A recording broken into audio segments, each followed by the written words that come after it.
So this is a special interview that I recently did on the White Collar Tradie podcast with founder of Plumify, Matt Zubanik. I dive deep into different ideas and different thoughts around building a $100 million empire. Plus we talk about mental health, mindset, why most people get it so wrong. Also, I explore some different ideas around human behavior and how to get the best out of yourself and others around you as well, especially if you're a business owner. We also dive deep into self-sabotage patterns, destructive behaviors, and a whole bunch of different things that are probably stopping you from getting the results that you want, both in your business and your personal life. It's one of the more fascinating and expressive interviews that I've done. So if you don't like swearing and you get offended easily, then please don't listen to it. But if you like to explore some mind-altering ideas and you want to perform better in life and achieve more in both your business and your personal life, then you're going to love this episode. And remember to subscribe to this channel. Give us a bit of a background about yourself and how do you explain what you do now? OnlyFans. I started working in mental performance. I realized that everyone knows what to do, they just don't do it. And whatever's going on in their head is normally the thing that either helps them to succeed and achieve great things or destroys everything.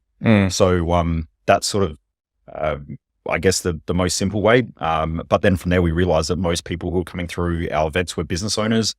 There was a ton of them that, they struggled with leadership, they struggled with management, they struggled with communication.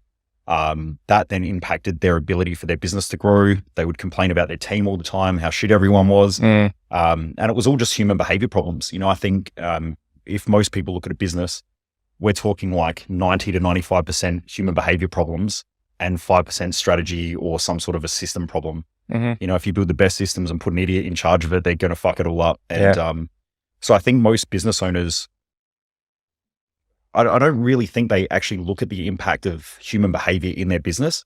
There's so much area to grow, but it's just most people don't really look at it. Sales is all human behavior. Marketing is human behavior. Branding is human behavior. The team, in the delivery and the work that they do is all human behavior. You've got a bloke on the tools who's had a shitty day. The missus has reamed him because he, did whatever last night. And then he comes to work. He's all pissed off. He's frustrated.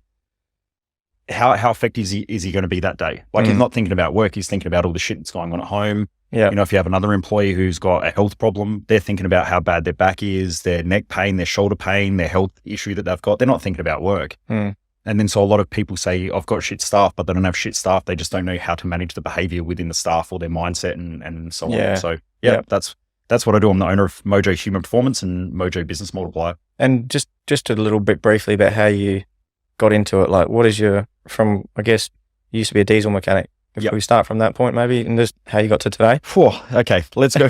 Let's go back a long story. I feel like a geezer now because I'm like, it was 20 years ago. People need a background when they listen, I suppose. It would be nice to know. Yeah. Well, originally I didn't know what I wanted to do. I got kicked out of school when I was 15. Thought, I'm just some fucking dropkick loser. I'm not going to get anywhere in life. I got put into special classes. All the teachers said that I had like ADD, dyslexia, all of that shit. Like I used to just run amok. I used to get picked on a lot as well. I had bright red hair, freckles, I was chubby. And when I got expelled from school, I just fell into this like downhill spiral where I was like, there's no point to even being here anymore. I was in trouble at school all the time. I'm in trouble at home. And I just thought, fuck it, that's it. I'm done. And, the one thing that saved my life that night was just thinking of my best mate. He'd been through a lot. And I thought, I can't do this to him. Then from there, I just thought, I can't please anyone else. I've just got to look after myself. So I ended up deciding to go back to school, finished off grade 12, did whatever subjects I wanted, had no fucking idea what I wanted to do in life. I knew I wasn't going to go to university, and I knew I wasn't going to be a rocket like scientist or some shit. So I became a diesel mechanic because I love working on cars and I've always been a car guy. So I just thought, there's technology there, there's mining is cool. Let's just get into it. So did that, fucking hated it.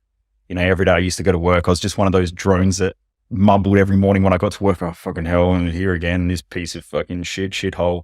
Then the boss would come out and he'd go, Mike, we need to do this. And I'm like, fuck off. Like, I was just one of those really down negative pricks. I was like that for a while until I realized that the one place that I loved was the gym. That was the only place that ever made me feel good about myself. After work, all my mates went to the pub. They were all drinking all the time. They gambled most of their money away. And I thought, this isn't really what I want. I always enjoyed making money. From a young age, my grandparents were always mucking around with the share market. That I never thought they were wealthy, but later on in life, I found that they were extremely wealthy. Yep. They never got handed money. It's just my grandpa worked really, really hard. He started at the bottom of what was Etsy Utilities back then and became one of the like high-level directors or board members or something like that. So he'd worked extremely hard and they lived poor, but they saved everything and put it into shares. And so they ended up making a lot of money. Mm-hmm. I never realized that because they always tied asses when I grew up. So there was just this vibe around shares and making money and stuff like that I picked up from them. And so I was like, you know what, I want to go and figure out how to make money and do this. So I thought, you know what, I didn't really know what I wanted to do. Thought I'm going to go back, become a personal trainer, go and study after hours. The thing that scared the shit out of me though was I was put into special classes, told that I was dyslexic, told I had learning difficulties. So going back to study scared the living shit out of me. I thought, I'm going to go back there. I'm an adult going to study with all these young kids. They've just finished school, or maybe they hadn't. And I've got to go back now. At the time I thought I was old, but I was like 22 or 21. Went back, studied, and I was a straight A student. And I thought, fuck, what's going on here? At school, I was always in trouble, but when I found the thing that I loved, I just dived deep into it. So I'm a straight A student, started getting like job offers and all of that, but I was like, I want to finish off my apprenticeship. Then I got a phone call one day that my best mate had been in a car accident, and he was the reason why I didn't kill myself when I was 15. Got there, found out his niece was killed in that car accident, and he had, some pretty decent injuries. And I just remember being at her funeral and watching this little white coffin going into the ground, just going, how the fuck can life just be taken away just like that? Like, here I am bitching and moaning about this shitty life that I have, complaining about everything, but she never even got to live. So it was a huge wake up call. And for the first time ever, I thought, what's the purpose of my life? And then how am I going to be remembered when I'm not here? And they were like the big driving questions for me. That stuck in my mind for a while. And then this one day I got called into the boss's office and I got signed off my apprenticeship early. And I just remember this sinking feeling, like almost as though I was going to throw up, because the idea that I was going to be stuck somewhere that I fucking hated for the rest of my life was just gut wrenching. Mm-hmm. And there was this thing inside my head of like, do I stay or do I just pack my shit up, put it in the car and then just drive to the local gym and just say, give me a job, like I'll do anything. Well, I decided to put my shit in the car and I said to the boss, like, I'm out of here. At the time I worked for a trucking company. I did part of my apprenticeship at the Caterpillar dealer and then moved to a trucking company. And I remember the boss saying to me, it was this old Italian guy who had a large trucking company. And he said to me, Michael, don't end up like the rest of these fuckers. Go do what you love. They were his exact words. And threw my shit in the car, drove to mum and dad's house where I was living at the time, unpacked all my toolbox, and my mum comes out, what are you going to do with your life? And I was like, I'm going to become a personal trainer. She's like, there's no money in personal training. No one makes money. We're talking like, 20 years ago now or 18 years ago. So back then it was, personal trainers were just like, I don't know, they'd rock up to the gym. They were like half in footy shorts, half in thongs. They'd chuck their running gear on. The gym was like those aerobics chicks, like aerobic girl style back in the day. So it wasn't really like a serious industry. I just walked into the local gym and I was like, look, give me an opportunity. I'll do anything. Like I'll clean toilets. And they said, you can work on the desk. So I worked on the desk scanning barcodes as people would come in. But within 4 weeks, the boss came to me and he's like, everyone knows you here now. Like you talk to everybody, you go and train with the boys after hours. Like a lot of stuff, because I would spend most of my time just studying and learning. And he said, look, if you don't tell anyone you're not qualified, why don't you just start as a personal trainer? And I was like, yeah, fuck it, let's go. Yeah. So I started there, worked in that industry, set up a franchise system. And then I got asked to go and speak at other gyms and also to run like a 10-week challenge. When I did that, I realized that I loved teaching and I loved helping people through communication and coaching and teaching. So that sort of engaged the love for the speaking and so on like I do now. But I really just wanted to help people, and I kept studying and I kept learning. What I realized was, at first I thought personal training and learning how to lift weights was going to be the thing that I love to do. But after a while, I realized that most of my clients had issues with recovery. So that, they'd have injuries or they'd have bloating or they wouldn't lose weight. And so I thought, shit, I need to go back and study nutrition. So I went and did a heap of courses on nutrition. And then I realized that there was a heap of injuries and they would go on to physios and chiros and a whole bunch of other therapists. And they were sort of getting results, but I knew that I could help as well. So I went back and studied physical rehabilitation, strength and conditioning, and I kept going. Eventually I ended up getting poached from the gym that I was at to go and work at Fitness First when they first came to Adelaide. And so I was one of the first trainers at High Marsh here on Port Road. So I worked there for a year. And then there was a medical center that ended up poaching me to go and work in there. And they gave me essentially my own physical therapy area. And I just worked almost as a personal trainer, but doing a lot of physical rehab, some athletic performance and so on. did that for a while. And I just remember sitting in the medical center one day and I was talking to this guy who was like this big bikey dude, tattoos, big goatee, all of that. Like this guy he looked pretty tough, especially when I was this skinny little kid back in the day I was shredded, but I was this shredded dude with fake tan and all that, back in the Ziz days. Yeah. The Stereosonics. Yeah. And he's just telling me about all of these problems that he's got. And he's like, Michael, they think that it's all in my head. And I was like, well, shit, it's probably true because it seems like he knows what to do, but he's just not doing it. So I started exploring the idea that maybe our mindset plays more of a role in our life than what we actually can comprehend. Now, I remember doing psychology or part of psychology when I was studying personal training. And I remember them talking about it. And I was like, what the fuck is this shit? Like, your mind just creates and destroys your life and your mindset does all this stuff. And I was like, what a fucking load of shit. Like, you just wake up and you just do things. But I started realizing how much of an impact it had. Because there was a psychologist who worked at the medical center as well, I started asking them questions like, why is it that someone's depressed? Why is it that these people have anxiety issues? Why does this happen? And a lot of the time she didn't give me very good answers. As in, it was like they were very keen to diagnose things, but wouldn't get to the bottom of it. It was like, well, it's just a chemical imbalance. And I'm like, yeah, but why? Yeah. Well, it's just how it is. And I'm like, but how the fuck? Like, why can someone go 30 years without a chemical imbalance and now it's imbalanced? And because of my diesel mechanic background, because I used to work for Caterpillar, we would have to break down machinery. Like if an engine had a malfunction, you'd pull the whole thing down and you'd get down to the last little bit where you might find metal filings in the oil. Well, why? And then so you keep pulling it all apart and then, it might be a bearing or something like that. But then why did the bearing fail? Was it an oil problem? Was there dirt in the oil? Like, was there a contaminant? Was the metal weak? What was it? So we would go right down to the minuscule to find out why something was like that. And so that really drove me to try and figure out why people are the way that they are. And I don't think that I was happy with the idea that something was just a chemical imbalance or it was just the way that it was, or they were just born that way, which sometimes it is, sometimes it's a genetic issue, but very rarely is it a genetic issue. And so, yeah, I just kept exploring and traveled all around the world and just found people way smarter than me to learn from. And, I'm still very open-minded to try to figure all this shit out. And the more that I implemented my own mindset work in my own life, the more I was able to grow the business that I have now. I was able to travel the world. I was able to connect with amazing people. And then, now where I can I'm the private coach to rich listers, professional athletes, yourself, and a community of other business owners or other people who just want to be better in life and know that there's a gap between where they want to be in their own life and where they are. I don't know that gap ever closes. I just think that you just keep dreaming bigger and life becomes bigger and more fun and you have more opportunities. But I'm always trying to close that gap. Every day I'm like, how can I fucking be better than yesterday? 1% better than yesterday. At the end of the year, the person that I am at the end of this year is going to be completely different than last year. I think most people live life where at the end of every year, it's worse than what it was last year because they get to a point, I think maybe in their early 30s, maybe late 20s, where they've reached the peak of their life. They might be married, kids. They've got a career. Now they've got a mortgage. They've got a couple of friends, but they used to go out and party and they reach that peak. And then after that, it's just like, well, now I just work. Now I just do this. Now I got 4 weeks holiday. Now I got Christmas, now I got Easter. And it's like, it's just this monotonous, shitty fucking life that they just accept because it's normal.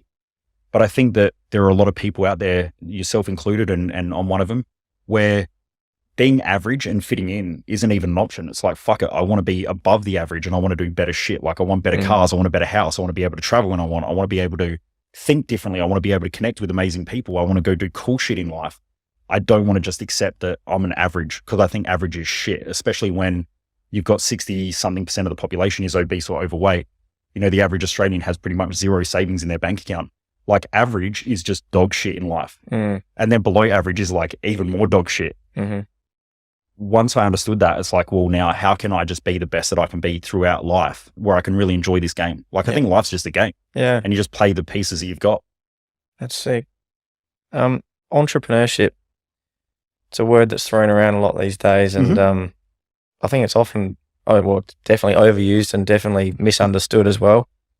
But I think like for you, it's definitely a fitting because you've definitely forged your own path, not a typical career path. And I guess that's probably what the meaning of entrepreneur is, or one of them. And I'm guessing along that path there's been quite a few times where you wanted to give up, man, or you were doubts were creeping in your mind about, are you on the right track? And I wanted to ask you, like, how have you moved past and overcome those doubts that you've had? That's a ripper question. I'm not sure that you do. I think that it would be ignorant to think that doubt is a negative. Mm-hmm. I think that doubt is a very good thing, because I think those who are overconfident tend to fuck things up. I think that when you've got doubt, you tend to mitigate risk. You tend to think through things more effectively. You know, there's one type of personality in entrepreneurship that I've seen, which just tends to go flat out all the time. They do really, really well, but then everything falls apart, and then they go really, really hard, and then everything falls apart. I think in a more intelligent way is knowing that the doubt is there, knowing that the fear is there, but it's there for a very specific reason. Mm-hmm. When I've worked with people who do things in extreme sports, they tend to be very intelligent, as in they look at a risk, they assess the risk, they go, how do we mitigate the risk? And I'm still going to fucking do it anyway. Yeah. So when you're doing a double backflip on a motorbike, it's not that they're just getting out there and just going balls to the wall and holding a flat stick and then hitting a ramp and just hoping that it goes. Mm. They have planned it. They've done the flip multiple times into a foam pit. And then over time, they've created this confidence within themselves that they can do it. And then they give it a shot. Does it always work? No. But they've mitigated as many risks as they possibly can to make it as safe as possible. The difference between a professional and an amateur is that a professional knows the risks, they assess the risks, and then they get shit done anyway. Mm-hmm. The amateur just goes flat out, or they don't do anything. Mm. I think that's the difference. So I don't think that it's so much about the fear, because I still have the fear. I still worry about things. I still have doubts in the back of my mind, but I know that they're there as a huge benefit. And if I have doubt in something, it's just telling me that there's something that I haven't thought through well enough. Yeah. So let's go back, let's explore it. But I also don't let that shit hold me back. Every morning I wake up and I go and look at what my mission is and what I'm trying to achieve long term. And that's the thing that drives my behaviors. Not the fear, not the worry, not whether I'm happy, unhappy, all that bullshit that society perpetuate, which is like, you've got to be happy in life. Fuck happiness. The only people that want happiness are those who are unhappy. When you're just doing shit, you're in flow and you don't really care about happiness or unhappiness. Like, when you're playing with your kids, you're not sitting there going, oh, this is good, I'm really happy about this. Like, you just play with them because like in that moment you're enjoying yourself. You're seeing them have fun. That's the only way that I can describe it. Like when I'm doing something, like right now, I'm not thinking this isn't work. This is just something that I do. So I think there's a difference between being present with what you do and being fulfilled in what you do versus the idea of being happy, which is normally a byproduct of unhappiness. Or a lot of people want life to be easy, but that's why they're extremely uneasy in life, or they want comfort, but they're trying to mitigate, or they're trying to balance out their discomfort. Like when business is going shit, you just want business to go easy. Yeah. But if you just wake up in the morning, you focus on what you got to get done throughout the day. At the end of the day, you're like, yeah, cool. I just got shit done. Everything seemed to work. Cool. We do it again tomorrow. So from your experience, do you think even the most elite people that you work with still have doubts? Because, from the outside looking in, you'd think it like some of these elite people that we both know, and you know even more than me, a lot of people would think, oh, they never doubt themselves. Do you think they all have doubts? Yeah, I think the only reason why that happens is because society has this idea that there are these superhero-like figures that are not human. That gives them an excuse to get off. It really allows them off their own hook. The truth is they're humans. All humans do dumb shit. All humans make mistakes. I know that every person that I work with, and I don't give a fuck whether they show on social media that they walk across water or whatever. Every time I work with someone, they've got a dark box of secrets that they hide inside their own mind, and everyone's got it there and they hope that no one finds the fucking key. Yeah. So everyone's got shit that they're ashamed of. Everyone's got things that they're guilty about. Everyone's got things of the past that they wish they could change. Everyone's got it. Everyone has fears, worries, doubts. It just depends, like, what level of the game do you want to play at? When I in my events, I say that life is just like school. There's a whole bunch of lessons at every level, and then there's a test.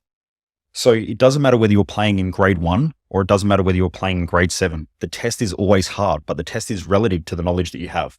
Yeah. So when you're running $100 million business, the test that you're getting, you get sued. You're not going to get sued for, 20 grand. You're going to get sued for 3 million, 5 million, 10 million. Does that suck? Fucking oath it does. It sucks a lot. When you're running $1 million business, you're probably going to get sued for your 20 or 50 grand or maybe even 100 grand. And that sucks. But when you've got no money, no one's going to sue you. Yeah, it's like levels. Yeah. Yeah. That's all it is. So I think that every challenge that you have is always relative to the size that you're playing at. So I don't want to get rid of problems. I just want bigger problems because that's the level of the game I'm playing at. And I heard a saying years ago, like, would you rather rock up to your problems in an old bashed up Datto, or would you rather rock up in a supercar or a Ferrari or, you know, whatever your ideal car is or whatever. What I know is that I'd rather rock up to my problems in a fucking brand new Gulfstream private jet than what I would, you know, some old clapped out, you know, Datsun that I've gone bush bashing with. Yeah. It all depends. Like I don't project onto other people the size of life that they want to play at. Like there are some people out there who just, you know, their priority in life is to do everything for their kids and to work a 9-to-5 job and spend as much time with their kids as they can. And there's nothing wrong with that. That's their objective in life. And if they can achieve that target, they're probably doing better than most. But if you've got a desire to want to build an empire or to build a business, if you thought about spending the majority of your time with your family, you'd be absolutely miserable because in the back of your mind, you're always going to want to build that empire. Mm-hmm. So you've got to really know what you want and then go and live that lifestyle. That's all that it really comes down to. And I think no matter who it is, everyone's trying to figure it out and everyone is trying to move towards it. So when you figure it out, it's easy to move towards it. But the more you learn, the bigger the goal becomes. So no one ever really gets there. Yeah. That's what I think anyway. I've never really met someone who gets what they really want in life because it always grows. Mm-hmm. So someone builds a $1 million business.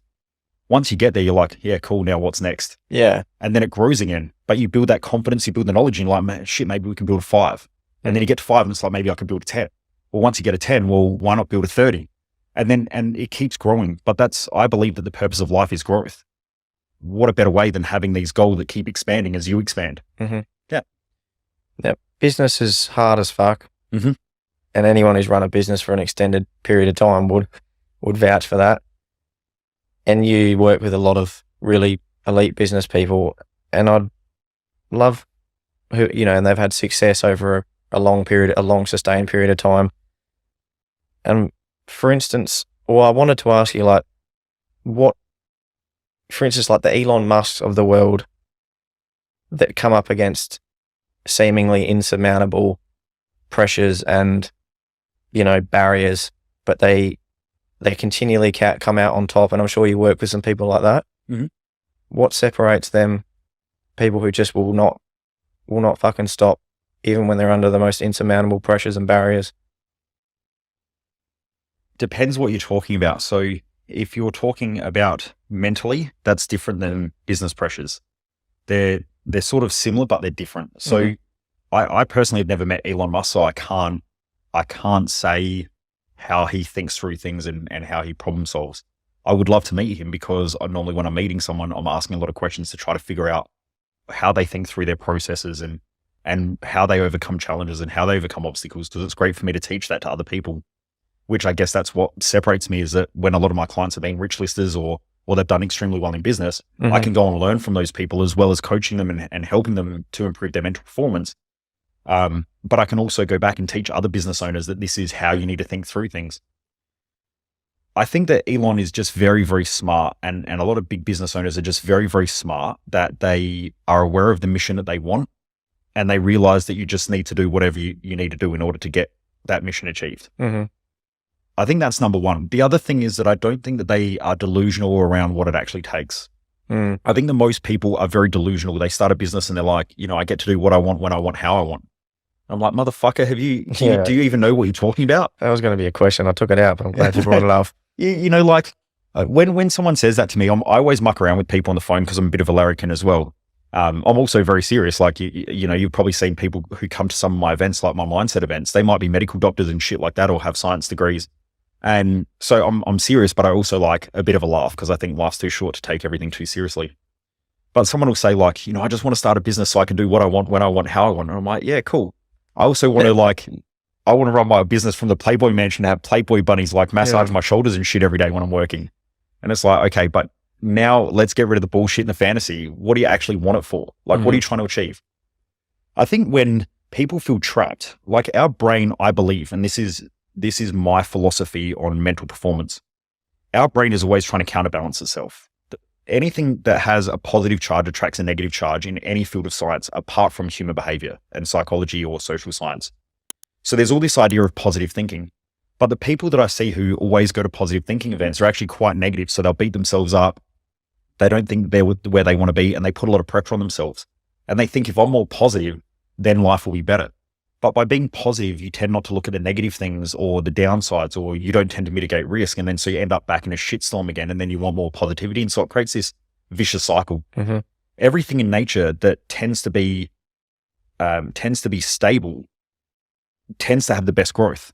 So if you want to be like, if you want to have a good business, you want a stable business. You want a stable business with consistency and consistent growth, versus a business that's fast growth and then collapses in on itself because it just can't sustain its own weight. So I believe our mindset is very, very similar to that. Now, when someone wants freedom, it's normally because they feel trapped. So when someone's like, I just want financial freedom, I'm like, you're stuck financially, aren't you? And they're like, oh yeah, I just don't like the stress. And I'm like, of course you don't. But at the same time, the reason why you're broke is because when you get money, you go out and you blow your money on trying to be free, but then that makes you feel trapped again because now you've got no cash. Mm-hmm. And the same as like people who tend to go to work and they're miserable and they're unhappy and they work. Like mining's a great example. People go up to the mines, and not everybody does this, but a lot of people do it. They go up to the mines, they try to get ahead financially.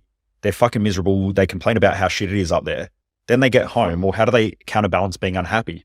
Buying shit. Yeah, they've got to go and find where their happiness is, and their happiness is in buying all this shit because they're trying to buy back their happiness with the money that they've got. Yeah. So now they've got the boat, the jet ski, the 2 motorbikes, the 3 cars, and they're still broke as shit. And their goal was to get into the mines for a year, pay off all their debt, get some sort of financial independence. And now they're financially fucked because they've spent all of their cash, gone into more debt because the bank will loan them more money, and now they're trapped for another 2 years. Mm-hmm. And so there's this vicious cycle that happens.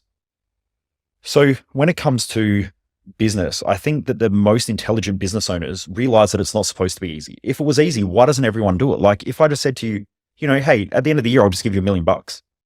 Wouldn't everyone take that? You don't have to do any work. I'll just give it to you. The reason why $1 million, not many people have $1 million is because it's fucking tough to get it. Yeah. So, I was actually talking to a professional athlete only a couple of days ago, and I said to him, like, you must have a pretty good mindset. And he's like, oh yeah, I don't know. And I was like, but hang on. In order to get where you're at, you have to live an extremely imbalanced lifestyle. Like to be a professional athlete, you don't have lifestyle balance. You have an extreme imbalance, but it's balance for the athlete. To wake up every morning, to go to training, to look after your nutrition, to put the sport ahead of everything, family, friends, all of that stuff in order to do what you do and to make a shitload of money, to have the media attack you and all that sort of stuff like the media do with athletes. It is a very hard thing. It's not easy. And that's the reason why most people aren't professional athletes. Yeah. But most people fantasize about it. So when you're at school, most people are like, I just want to be an athlete. Like it'd be awesome to play professional football. But the thing is that you're not dedicated. You don't have the skill set.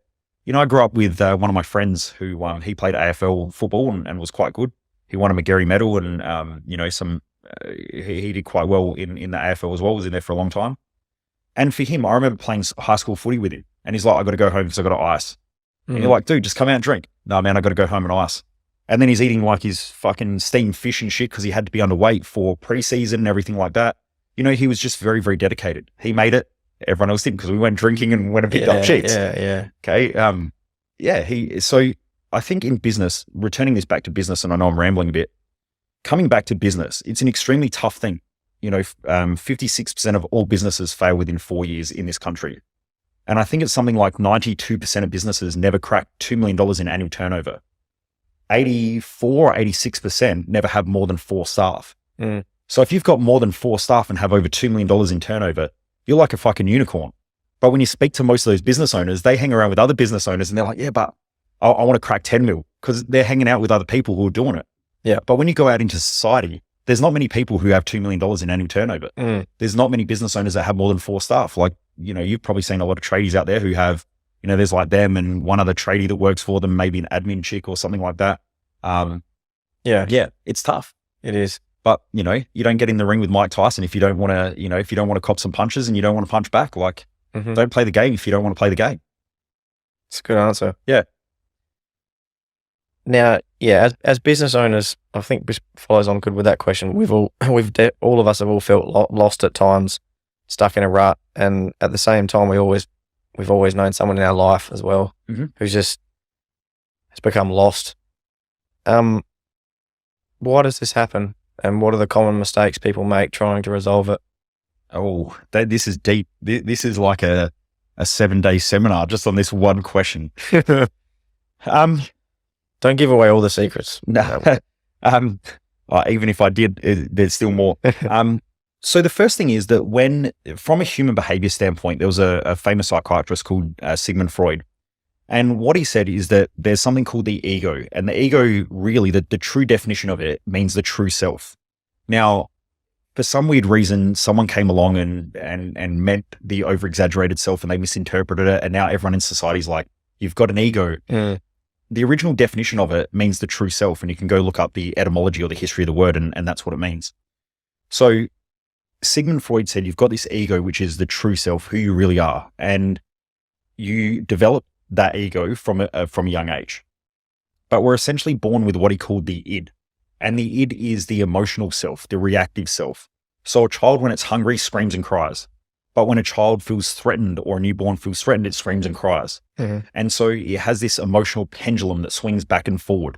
And so a child is either happy or unhappy. And you'll see it smile and you'll see it cry. So the child from a newborn has this thing that Freud called the id. And that's where we get the word idiot from, because an idiot tends to just be emotional and react to how it feels. But over time, as a child grows up, it develops this idea or its sense of self, and that's called the ego. But then in order to mitigate the id or the emotional self, what he spoke about was that we have these things called implanted values. So when the child is doing something erratic and driven by its emotions, the parent comes along and says, don't do that. And so you've got kids, one of the first words they learn is no. And they learn no before they learn yes. They learn how to push things. Yeah, and they learn how to push things before they learn how to pull things. So they learn how to push things away from themselves, and they learn how to say no before they learn how to pull things and say yes. Right? So a child is developing or it has this emotional pendulum. That's how it navigates life. And it does so based on what it perceives as a threat to its own life. And it moves towards things it perceives enhances its life. And we can call those impulses and instincts. Any impulse is something we perceive benefits us. And so we're impulsive towards it and we pull it towards us. And when we've got a threat, we can call that an instinct, and we push it away from ourselves. So coming back to the question, when someone feels lost, it's normally because they've lost their sense of self, but they've only lost their sense of self because they have this emotional pendulum with a whole bunch of impulses and fears. And then they also have the implanted values of others. And so now they can't make decisions because they don't really have an intelligent decision-making strategy. What they have is, I feel like taking drugs, therefore I took drugs. Yeah. But then the next day they're like, well, the drugs were good, but now I feel really shit afterwards. And so now I feel bad. Yeah. And so most people don't realize this. Even most people in psychology and in mental performance and the mental space don't realize this. You can't have an impulse without a fear. So when someone drives home from work and they're like, fuck, I've had a shit day. Don't you like drive home and start thinking about what you want to eat for dinner? Or you're like, fuck it, I just want a pizza. Or you're like, you know what, I could just have a beer. Yeah. So we become impulsive when we have fears that drive our decision-making. Why does that happen? Because we don't really know what we want.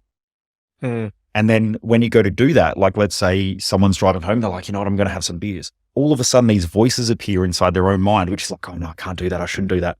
And so then they get all these shoulds, these musts, these shouldn'ts. They're all implanted values from people around them. So when you're younger growing up and mum or dad say, don't do that, that's bad. You now have their implanted value and their idea of good and bad. Yeah. So when someone says I should go to the gym and I'm listening to them and I'm working with them as a performance coach, I'm like, well, hang on, you said should. That's not you. That's someone else who's saying you should go to the gym because it's their values, not yours. Yeah. The question is, do you really want to go to the gym? Or is this just an implanted value of somebody else where you think if I went to the gym, I would have what they have? Yeah. The more you make decisions like that, the more fucked up you're going to be because the more you're off track with your own life. Most people don't realize that they're shit at 99% of things. The faster you can realize you're pretty much shit at everything, the faster you can get on track with just realizing what you're really good at and just doing that thing. Elon Musk, you mentioned him before. He's extremely good at building businesses or buying partial businesses very rarely has he built a business as a founder from scratch. He's normally bought into a business. Like Tesla was already running, he bought it. Twitter, he bought it. That's not all the time, but he normally brings in a team of people around him. He pays them a lot of money and gets them to work and they build it all. And then he's just ruthless. But when I say ruthless, he's not ruthless in a destructive way. He's ruthless because either you're going to do the job or you're not going to do the job. Yeah. And that's fucking business, right? Like if you can't do your job, you're out of here. Mm-hmm. In a professional sports team, you don't want a whole bunch of drop kicks because they're a nice person. You want to fucking win the grand final. So if that means that halfway through the year, you've got to get rid of a player and then bring another player in, well, that's what has to happen because you're there to win. Business is a competition. It's, when you sit around and fuck around, your competitors are licking their lips going, cool, we'll just take some of their clients. If they do a better job than you, they take some of their clients. If they have better systems, they take some clients. Eventually you'll go bust. Mm-hmm. So I'm not saying that business is about being ruthless, but it's about having a mission, having a good leadership, having good management and good processes. But coming back to this idea of implanted values, the faster you can figure out who you are, the faster you can just get on with shit and just make things happen. And as a business grows also, you have more opportunities. So you were at the last Business Growth Odyssey, and were you there when Matt Ryder spoke, the sales guy? No, because I went to an event. So I left for a bit. What he said was he's one of the top salespeople globally, I would say. But anyway, he came in and spoke to the attendees of the event that I was running, the business event. And he said that when you're a business owner and you start doing well, the woman in the red dress that is hot as shit gets hotter. And what he means is that the opportunities that arise in front of you are more sexy than ever. And the problem that a lot of business owners have is because they're unclear of what they're really trying to achieve and what their skill sets are, what their strengths are, what their weaknesses are. As the business grows, more and more people rock up and they're like, oh man, we should go on a partnership together. Hey, I've got this wicked idea. We should do this. Yeah. And those things start to happen. But what that does is it distracts you or it pulls you off track. And so, as you said, the woman in the hot dress gets even hotter the more successful you are. And the more successful you become, they keep getting hotter and hotter and hotter. The opportunities just keep getting better and better and better. But are they really what you want, or are they just a fucking distraction? Okay. And so, yeah, you just got to know what you want. So you mentioned mission before. So I wonder if you could just touch on why you're so passionate about teaching people that business need to have a mission, purpose, vision, and values. Yep. What the difference between them is too. Yeah. So in human behavior, from what I've been able to find, and there's different philosophies out there, different ideas, but I guess a lot of people who say things haven't really done the research. Like there's a lot of people out there who just go, you know what, you need to find a purpose in life. But what does that mean? How do you get to it? Most people I meet say, oh, I know my purpose, but when you question them, they just break. And that's like, I'm 100% sure. If you look at my habits and my behaviors, I help people to perform better. That's my purpose in life. Anyone who comes to me and says, I disagree with that, game on, because you will not break me from that. I know exactly what it is. And every morning when I wake up, the majority of the tasks that I do fit into that category. That's what I'm here to do. That's my why in life. When someone doesn't have a why, they always question life and they go, oh, I'm not sure if I should do this. I'm not sure if I should be doing that. Now, it's very generic. So I help people perform better. That's just my why. But then the question is, well, how do you do that? Well, how I do that is through my mission, and how I do that is through my values. So what our values are, is they're essentially a physical, tangible thing that is our decision-making process. And every person has a unique set of values. When values are taught to most people, they're taught as social idealisms, which are completely incorrect. So in a lot of fields like psychology, and if someone's listening to this and they're a psychologist, you may have learned something different, because I haven't been to every university around the world and seen how they teach it. But the study of values is actually a field of study called axiology. Axiology focuses on two main areas, which are economics, which is where am I the most valuable? Okay, so you need to be able to answer that question. Where am I the most valuable? The second thing is, where do I feel the most valued? When you can combine those two things, you've now got your values, and they're a select priority order in how your brain perceives that you're the most valuable in life. So for me, it's teaching, learning, coaching. If I have a look at how I make the most amount of money, it's teaching, learning, coaching. My brain is always thinking about how can I help that person perform better? That's how my brain just operates. It has done from a young age. I just never realized it. It was right in front of my fucking face and I couldn't see it. My second highest value is connecting with leaders and what I call high-level connections. And these are people who want to do shit in the world, and these are people who can lead others, or you can lead. So I don't always meet these amazing business owners that are crushing it in life. Sometimes I meet people who have hit rock bottom, but they want to lead themselves and they want to lead their families to be better. And so to me, I consider them leaders. They're open-minded. They're willing to learn. Whereas I meet people who have $10 million businesses, they're completely fucking brain dead. They're shut down, they're shut off, and they think that they're super successful now, and then they've given up. To me, that's not a leader. That's not someone who's growth driven and I want to spend time with. So that's my second highest value, then business and wealth creation, and then physical fitness and physical appearance. So those top 4 values essentially drive all of my behaviors. If you look at my calendar, my weekly schedule is based on those values. So very rarely do I miss exercise any day of the week. 7 days a week, I do some form of training or some form of exercise because that's how I feel good about life. I naturally study and learn a lot. I teach and coach a lot. That's me. Now, there are plenty of people out there who try to replicate what I do because they go, oh, he's got a sick life. You know, he's got some supercars and he's got this fucking lifestyle and he gets to hang out with cool people. So therefore I want to do that. You're never going to be me. Now you can try and run in my lane, but I guarantee you're going to fall over eventually and I'm just going to run past you. So it doesn't matter. But that's me. Other people have their own unique set of values that make them extremely gifted. When I'm working with someone who, some of the people that I spend time with and that I coach, some of them are extremely wealthy. Now, those people there, I don't feel insecure around them because I know that I have a better life than them in my values, but they have a better life than me in their values. And they're completely fulfilled because their highest value is wealth creation. So they go out there and they build $100 million, $200, $400 million businesses. And that's what they love. If I got put in that same position, had to do that same shit every day, I'd be fucking miserable. Yeah. Because they don't exercise. They don't do the things that I do. They don't connect with the same sort of people that I connect with. It's just different. When you realize that, you've got your own lane. And so you just run in that lane. But your values also determine how your brain functions. So if you meet someone who has a high value on wealth creation or business, you'll walk down the street and you'll see business opportunities. You'll see ways of making money. And these are normally the true entrepreneurial type people. You'll see a vacant building. You're like, oh man, I wonder what I can put in there, or can I put a cafe, or how do I? You'll be thinking like that. You get someone else who has a low value on wealth creation or a low value on business and entrepreneurship, and they walk and they see a vacant building. They're like, oh man, the economy is shit at the moment. It's just no one's renting. And I get people like this who reach out on my socials and they're like, oh, I want to start a business, but I don't know what to start. I'm like, fuck, there's like what I could list a million different ways of making money right now. Because that's how my brain's wired, but they're not. And they want to go and start a business. They're going to lose all their money. Right. Yeah. So our brain filters the world through our own set of values. And so if you want to achieve great things, you've got to know your values because that's how you filter the world. A professional basketball coach, they see things that other people just don't see. From what I understand, your wife has a high value on family. And kids, she'll pick up shit about the kids that most people won't pick up on because her brain is just wired to see things differently, to feel things, to hear things differently. Whereas I can be sitting at a cafe with my wife and we'll just be sitting there and she's talking to me about like what we're doing on the weekend. And I'm listening to a conversation that is 3 tables over because they're doing business together. Yeah. My brain's tuning into their conversation, not my wife's. Don't tell her that. Doesn't go down well. It is what it is. She knows that they're my values, right? Yeah. So our values essentially are the prioritization of how we make decisions. Now, if you want to do really well in life, I would suggest that you get really, really clear with your values because then you'll know how your decision-making strategies are, you'll know where your strengths are, you'll know your weaknesses and so on. And you will know where your own lane is, which if you run in, you'll be the best at.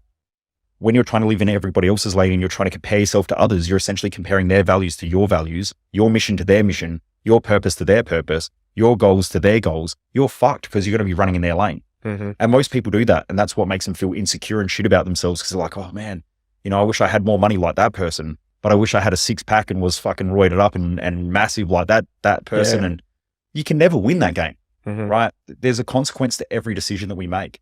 Yeah. Like running a business, there's consequences to doing that. Having a family, there's consequences. Having an intimate relationship, there's consequences. If you know those, then that's the game you want to play. But if you don't know those, most people get caught out because they're like, oh man, I never thought business would be this hard. The fuck did you think? Yeah. Like you're essentially getting in the ring with pro fighters and they're going to kick the shit out of you. Like that's the job, right? Yeah, definitely. So purpose is your why. Values are your ability to prioritize, and also they're the filtration mechanism within your brain of how you see the world. Then you have your mission, which is the long-term destination. So the mission really drives the direction of your life. If you're clear with the mission, then you know where you're going. You don't get off track. because most people don't know their mission and they don't know their values, they'll float around most of their life. Just go on.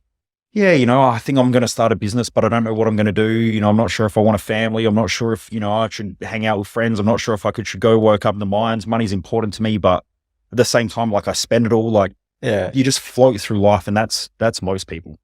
So yeah, that's the difference between That's awesome. your purpose is your why you're here, why you exist. Your values are your prioritization and your decision-making strategy in life. And how you see the world, how you filter the world through your senses. Then you've got mission. That's your long-term what, as in what am I trying to achieve in life? And then you can set goals off of that.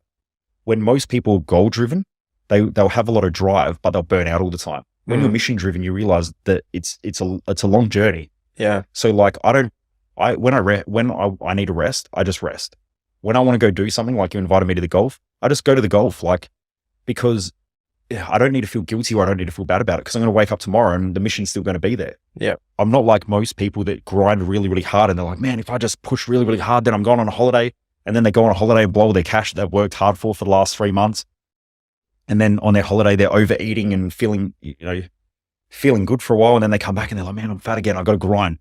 They'll consistently go through these grind and burnout phases. When you have a clear mission, you don't have grind and burnout. You just have flow that you just live by. And most people have never experienced this, so most people don't understand it. Yeah. Yeah. That's huge. To change it up a bit, failure is often very romanticized just as much as success is these days, especially in the business world. And I'd like to get your thoughts around it. And if you think failing in business is important to work towards success. It's a wicked question.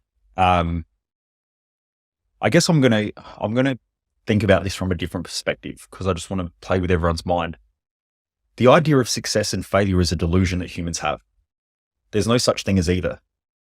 When people fail, most of the time your failures are actually your greatest lessons and learnings. So without failure, you can't be successful. Right? So failure and success are the same thing. But when people think that they're successful, they've actually set themselves up for failure. Because when someone is successful and they claim to be successful, they're on a downhill slope. Every time I've thought that I've been successful, I've self-sabotaged the fuck out of all of my goals because I thought I've made it. Have you ever had a wicked week when you go to the gym and you just train really, really hard, and then at the end of the week, you're like, awesome, now I've earned the right for a pizza and a beer and all this sort of shit. And then you wake up the following day, you're like, fuck, I just sabotaged all my results. Yeah. That's because you felt successful. If you still felt like shit on Friday afternoon, you're like, oh man, I still haven't hit my goal yet. Got to keep going. And I've got a big long mission because I want to have great health.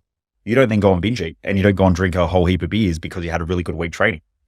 So if you watch most people, they work really, really hard at the start of the week because they feel broke. They get a paycheck, they feel successful, and then they go and spend it all, which then makes them feel like a failure again. And then they start the cycle. The success and failure cycle is just a delusion that most humans have. If you get rid of the idea of success and failure and you just go back to your mission, just do that. That's it. It doesn't matter about success and failure. I mean, every day I do shit that doesn't work. Does that mean I'm a failure, or does that mean I just learned something and now I'm just even more successful because I just learned something different? Yeah, that's a good spin. I like that. It was one of my good friends, Dr. John D. Martini, who said this to me. He said, normally those who are less intelligent see everything as being a gain or a loss, whereas the intelligent person sees everything as a transformation.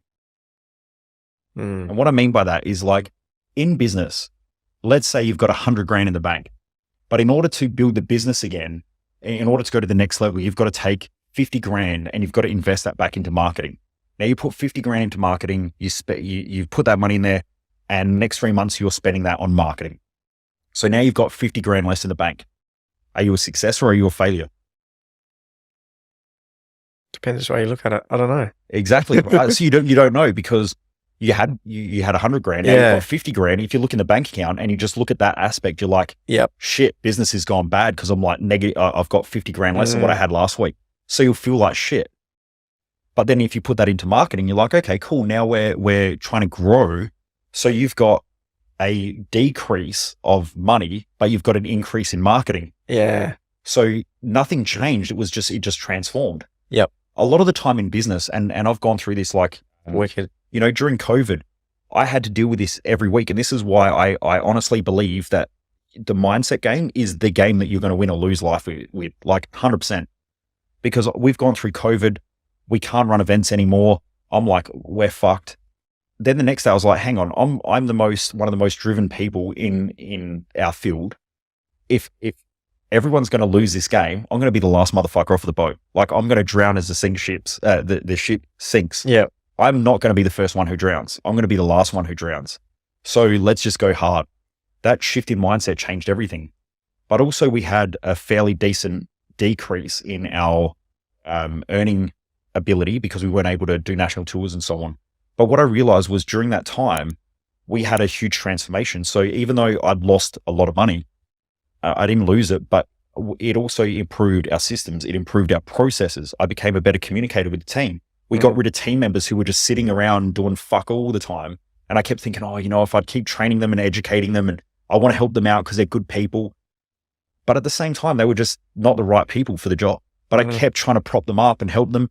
But COVID just made all of that become really obvious that they just weren't right for the job. And if I held on to them, I'm doing them a disservice, and I'm also doing the business a disservice, and I'm doing my mission a disservice.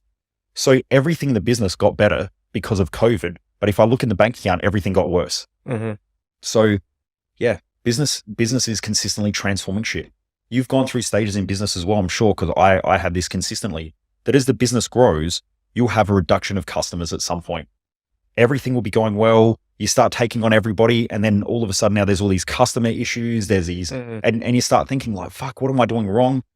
But then after a while, you realize that you've onboarded a whole bunch of shitty customers that don't suit the values of the organization, that aren't in alignment with the mission. They're price driven, you're value driven. And so eventually it gets to a point where you just lose a heap of customers and then cash flow goes down. You're like, oh, fuck, what do I do? Well, now do you go and get better customers that are in alignment with your business that are going to help you to grow to the next level? Or do you go back to where you were and take on all the shitty customers because it's the easiest option?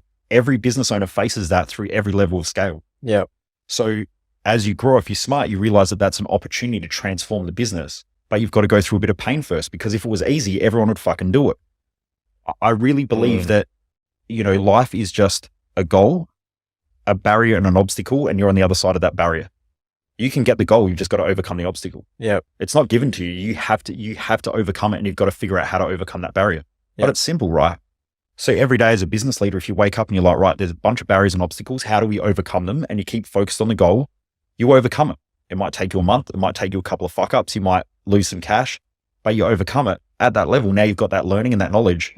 Even if your business collapsed, you could go and start another business and you'd overcome that obstacle because you already know how to do it. And I think you said before, the barriers or the obstacles get bigger, but so does the prize and your ability to get over them as you go. Yeah. Yeah. I think it's like the gym, and I think the gym's been such an important part of my life because, like, I was only thinking this the other day, right? I've got a personal trainer who, I've got a gym at home. So the personal trainer comes over and we're training. We've just changed the workout. So now I'm doing more like CrossFit style workouts, and I just finished a strength component.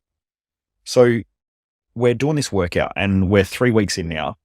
And last week, I'm pushing hard and I'm just thinking, what, this fucking sucks. Like, why don't I feel any fitter?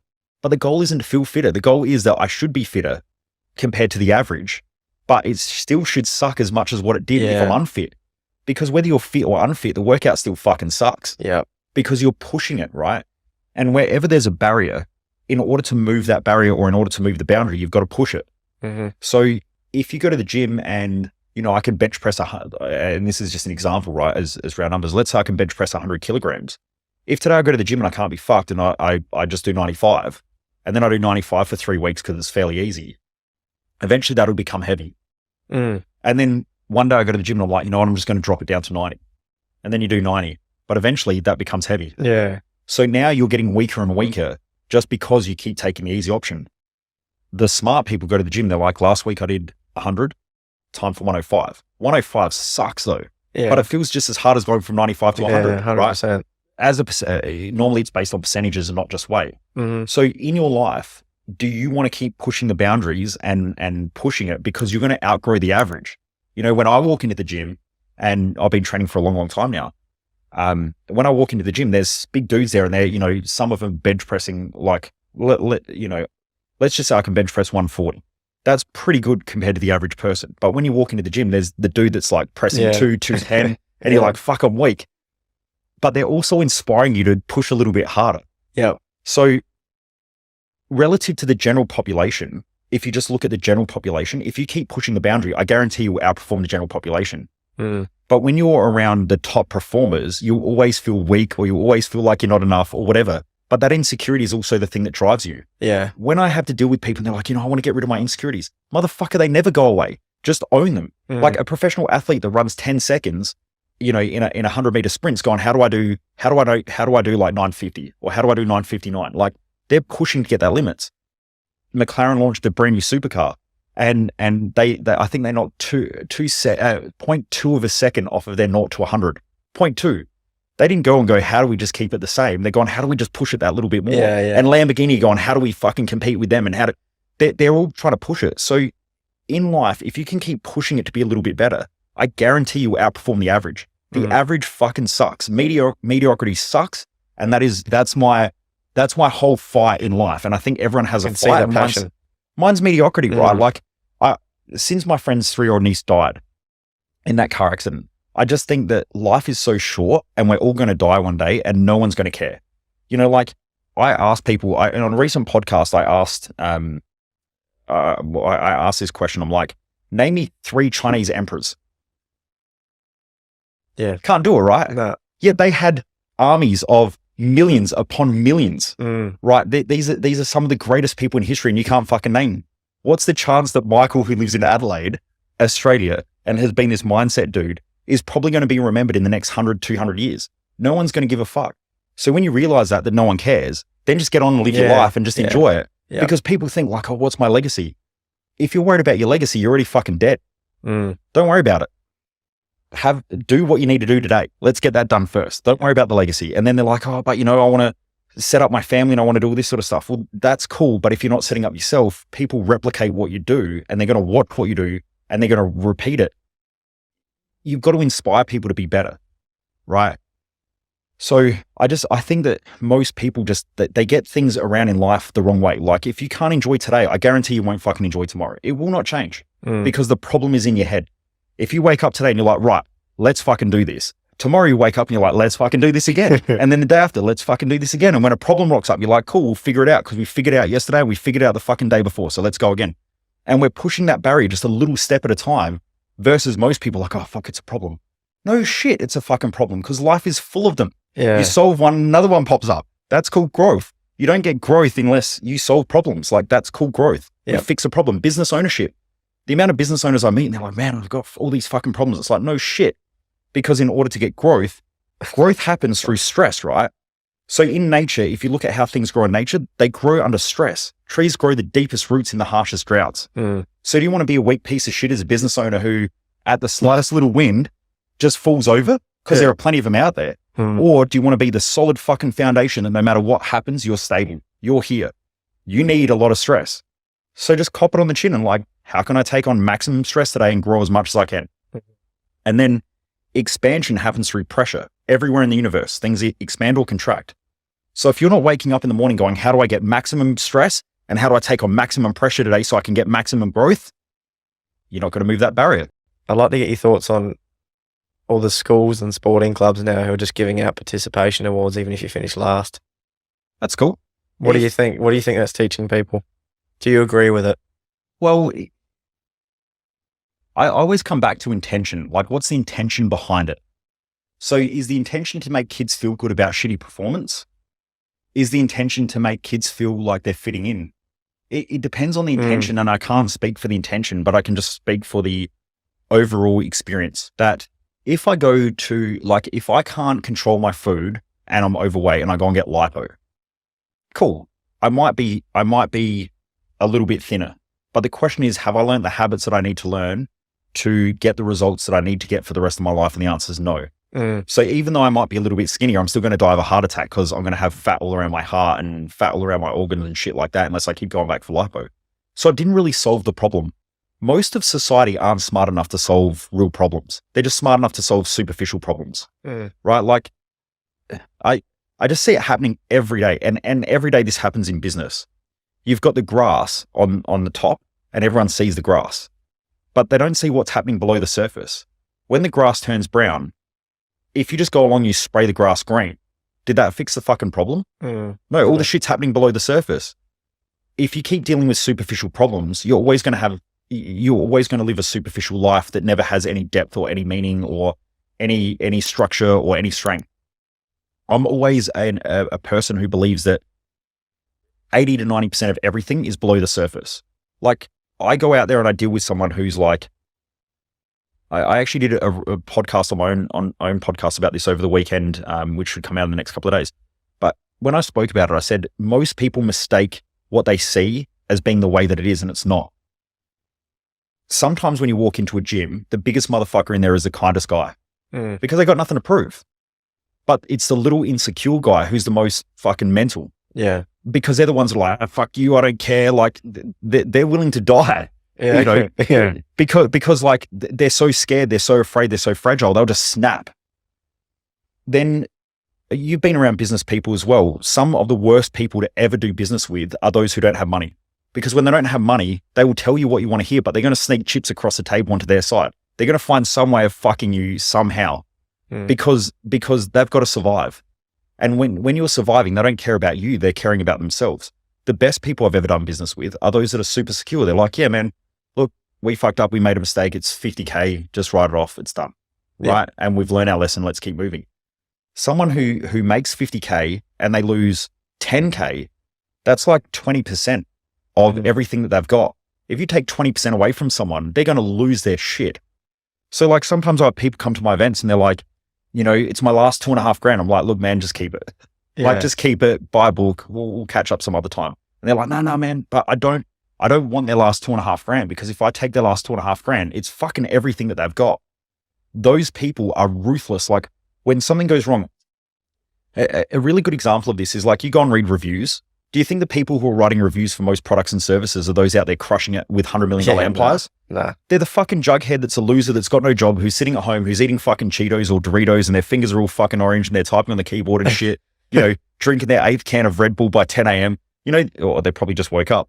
You know, they're the sort of people that are like, oh, fuck this. And they're worried about that they got charged an extra $50 because there's a sale on now and they bought a product last week and they could have got it for $50 cheaper this week. You and I couldn't give a fuck about $50. Like $50 isn't even worth our time of writing a review. So I think that a lot of the time, most people in our society are so used to dealing with superficial surface level shit that they never really go deep into anything, which is the reason why they never get results. When it comes to those ideas like participation awards and things like that, it's like, why are we doing it? If maximum growth happens at the borderline of challenge and support, if you over challenge a child, you crush them. But if you over support them, you make them weak. There's every half decent parent. You don't even have to be a good parent. You've just got to be a half decent parent who looks at their child and goes, right, they're doing something that they're now being driven by their impulses and they're being a bit fucking erratic and crazy. They need to be told off, right? Now you're going to implant your values when you tell a child off, and that's what keeps them in balance. But you create boundaries with them. Every parent sits down and goes, shit, how much do I tell them off? If I yell at them too much, I freak them the fuck out. But if I don't tell them enough, the kids keep taking the piss because they don't respect you and they don't take you seriously. Where's that line? No parent ever really figures it out. Yeah. And sometimes you snap and you go nuts and the kids are a bit afraid and you're like, oh shit. And then you feel bad about it and you apologize. But you're learning how to be a better parent and a better leader and a better communicator. And the child's learning, like when you fuck around, you find out. Yeah. Right. If you push people too far, they're going to snap. So they're learning their lessons, the parents learning their lessons, and that's called growth. In our society, when we just take one side and we're like, okay, we just got to give the kids everything. We just support them. And, you know, another kid picks someone at school. So therefore, you know, we just got to give them a cuddle and we'll tell their parents and fucking, when you wrap the child up in cotton wool, that's great. Cause now they got super confidence and they have no fear and they go out to the world and the world's fucking scary. Now you've got that person who walks down the street in the middle of the night and they're not scared of anything, but they're walking down Hindley Street on a fucking Thursday night at 2:00 in the morning by themselves. What's going to happen? Yeah. I personally wouldn't do that because you've got drunk males and females, crazy shit goes on, right? So when you have a healthy understanding of fear or a healthy understanding of loss, you sort of can mitigate risk and you can think through things more effectively. Now, in the perfect world, like there's all these trippers out there who are like, yeah, but in a perfect world, no one would touch another person. Okay, give me one time in history that's ever happened. It's never happened, right? In fairy tales and Disney movies and shit, yeah, cool. But this is the real world, right? I was speaking to a person actually on Instagram only a couple of days ago, and they're a quantum physicist in the United States, and we've been chatting back and forth because they're doing some sales and stuff like that, and they wanted some of my help.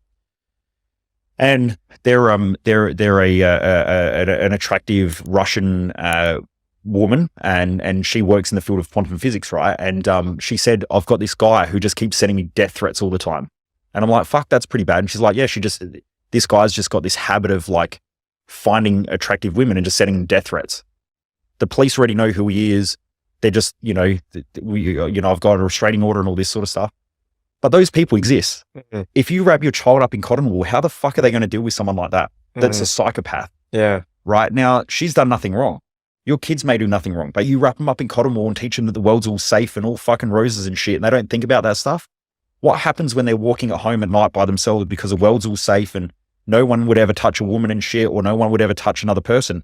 And then now all of a sudden that fucking psychopath's out there. Yeah. They don't think through consequences, right? So coming back to my point is like, there's the fairy tale ideal world, which most people have inside their mind of how the world should be. Then there's the actual reality of how the world is. And the world has all different types of people. Now, if you're going out to the world, and I've seen this, and I'm sure you have as well, I'm sure the other business owners have, is there are these kids now that are coming out of school, right? They're 18, and you've got a job. And this is an example that we had. I had a job before COVID, before all the inflation and the prices went up, for a marketing manager, $120,000 a year plus bonuses. So, now let's say it's $150,000 in this market. The majority of people who sent messages were like, oh, I don't really know what I want to do in life, but I thought this would be a good place to start. I'm like, for 150 grand, motherfucker, like go try 40. Yeah. Go figure out what you want to do at 40 grand a year, not at 150. But they don't understand that because mum and dad have always told them that you can be anything, you can do anything. Like, you just got to try. Try for 150 grand. Remember back in our days, you start at like, when you're an apprentice, it's like, here's the shovel, here's the broom. Yeah. Enjoy the next year. Yeah. And you're like, but I just want to do something. And you're like, yeah, shovel and broom. That's it. Like, definitely different now. 100%. You can clean the toilets every Friday. Yeah. And then some guy goes in there, drinks like half a liter of iced coffee and blasts the toilet to bits. Yeah. And you got to go clean that shit. That teaches that you start from the bottom and you work up. Now, I don't know whether that's the best way, but what I know is that coming out and being overconfident, you get smashed back down to the level that you're at. And so now all these kids are coming out and they're trying to get jobs and they can't get jobs because they're worth $150,000 a year, according to mum and dad. But they've got no skills. They've never worked a job. They can't take any pressure. I've had a couple of really young people come through and work for us, and they lasted like 2 weeks. And they're like, oh, I just can't do it. And it's like, why? What's going on? They're like, it's too stressful. I'm like, you haven't fucking done anything. Yeah. They just have zero stress tolerance. Yeah.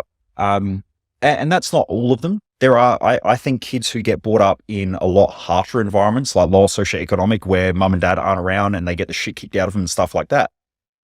Man, they want to work. They want to work because they have suffered. And so for them, working hard isn't suffering. It's actually, it's helping them build their self-worth. Whereas you get those kids that are over-supported, mum and dad nurture them.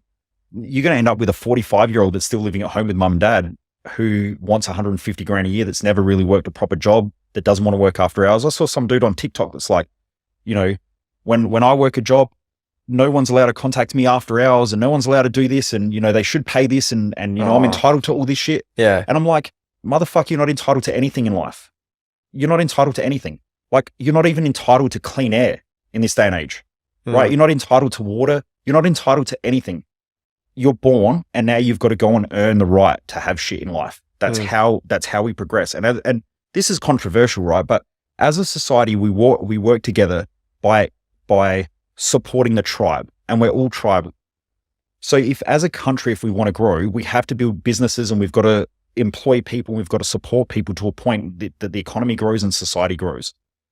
In a business, you've got to hire the right people that are going to make the business grow, because anything that's not growing is dying, full stop. If your business stagnates, someone else is just going to come and clean you up and take your clients, right? Yep. So you want to have people that are growth driven in order to grow, and it's a competition.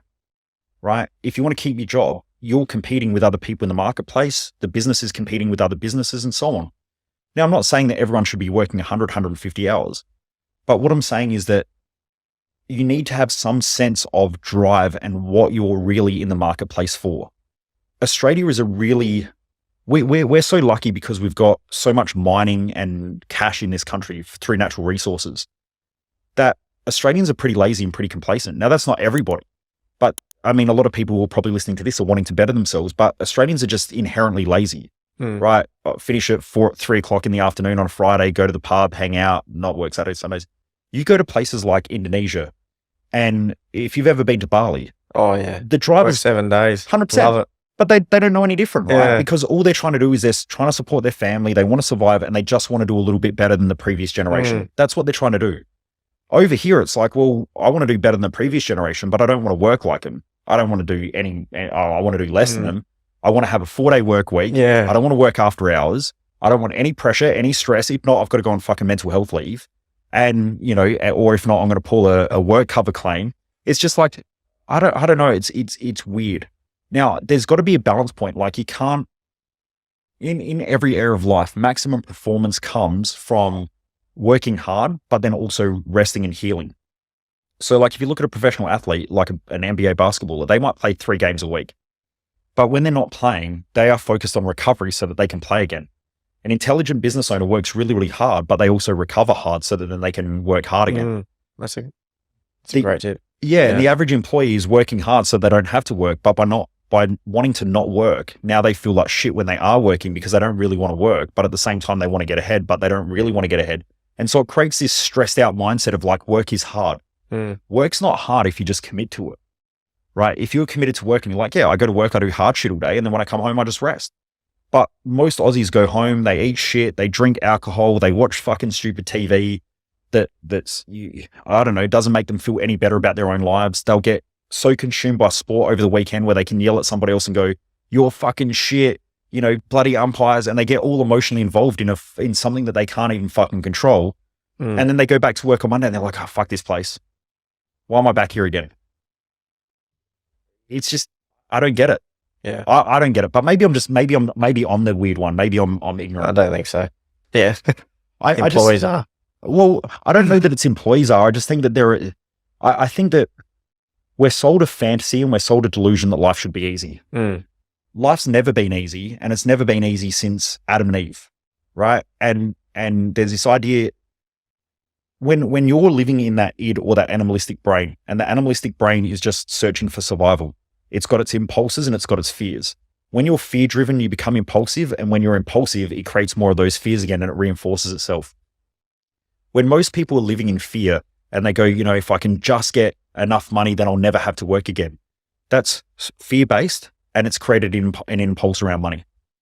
Then it's like, well, I want to have a great body because I feel like shit about myself, and I want to go to the gym and I want to exercise, which is fear-driven.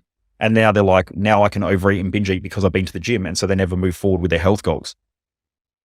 Most people just set themselves up to fail because their whole philosophy on life is just incorrect. It doesn't make sense. And instead of seeing what life is, which is life is about growth, maximum growth happens through stress and pressure. How can I take on the most stress and pressure, and how can I live a life that I love?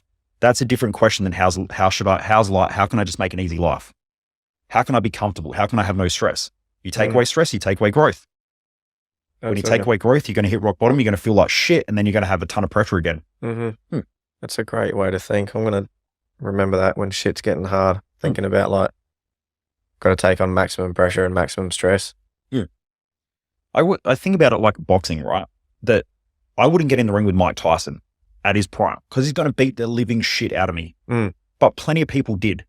And there were people who beat Mike Tyson. Why? Because they were at the level that he was playing at. And so you get punched as hard as the level that you're playing at. Yeah. My hairdresser, he's a boxer as well, and Golden Glove boxer and stuff like that, this young guy. And even for him, he loves getting in the ring and he loves getting hit because that's his thing, right? It's what he loves. In life, people start a business and they set the rules of the game wrong, or that they set their fantasy of business wrong instead of realizing that you're getting in the ring to get punched. You don't get in the ring if you don't want to get punched. You don't get to live a great life and have millions of dollars if you don't want to get punched. when you realize that having problems, having stress, having frustration is just the fucking pleasure of the game. Yeah. And instead of getting hit going, oh, fuck, like an amateur or someone on the street, right? They get punched and they go, oh, you know, that hurt. Wow, you know, it really sucked. And then they think about how bad it was and then they get fear driven. A professional athlete gets punched in the face, like a professional boxer gets punched in the face and like, fucking good hit. Yeah. And then now it's my turn to hit you back. Yeah. You'll see really good fighters, they sort of smile a little bit when they get hit because they're like, that was fucking good. Yeah, they do. So in business, why isn't it the same? When a problem pops up, you're like, yeah, fuck yeah. Yeah. And at the same time, I think when they do get punched, they're analyzing in their head, why did I get punched? Mm-hmm. You know, and they're moving, you know what I mean? Then they're sort of training around it at the same time. Yeah. You spoke about physical training mm-hmm. and how it's important to you.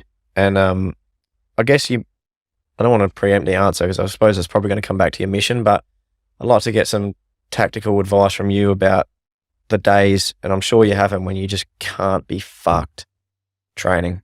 Yep. And what is your mindset thoughts around that? Because I think we all struggle with that. Yeah. So especially me. I guess the question is now knowing what I know, or back when I was a lot younger? I'd like to know now. Okay. Now, like, what is your thought process now, seeing as you don't miss the gym rarely? It's not that I don't miss the gym. It's just I'm not black and white like I used to be. So when you're all or nothing, you normally end up with nothing. Mm. So I'm not an all or nothing person. So when we went to the golf and I said I hadn't drunk since November, and most of the guys were like, what? Like, that's disciplined. I don't see it as being disciplined. I just have a reason to not drink. And the reason is I've got this big mission. I want to work really, really hard to achieve that mission.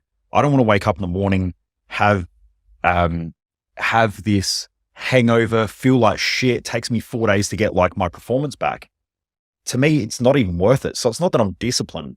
It's just like if I said to you, do you like chocolate? Do you like chocolate? Yes. Cool. And if I had your favorite block of chocolate here and I said to you, you can eat it, no calories, whatever, would you have it? Yeah, if there was no calories in it. Cool. But if I said to you, here's $1 million or the chocolate, you get to pick which one is it? Million. 100% it is. So if you've got a bigger reason to not drink, you're just not going to drink. Okay. So it's not even a choice. It's just, it is what it is. So I'm not disciplined. I don't do the whole like fucking dry July and all that shit. I'm like, I'm not drinking. I never tell anyone I don't drink. It's just, I choose not to drink because I've got a bigger reason to not drink. There's a bigger goal there.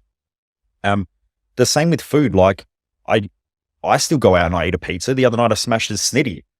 It's not that I don't eat that food. It's just that the majority of the time I think about the consequence of eating it and I go, well, it's not worth it, because to me, the companies that I'm trying to build, like I'm trying to build $1 billion empire that helps people to perform better in life. So I'm trying to build high performance medical centers where you can go there and get all your bloods and everything done. And, you know, I'm trying to build an empire of businesses that help people perform better in mindset and business consulting and all that sort of stuff. So when I look at that, I go, is it really worth the shitty food where I'm going to wake up tomorrow and feel like dog shit, and then my brain's going to be all foggy and I'm not going to be able to work? I love working. Like I love waking up in the morning and just getting up at 5 and hanging it, going downstairs, reading a little bit, hopping on the computer.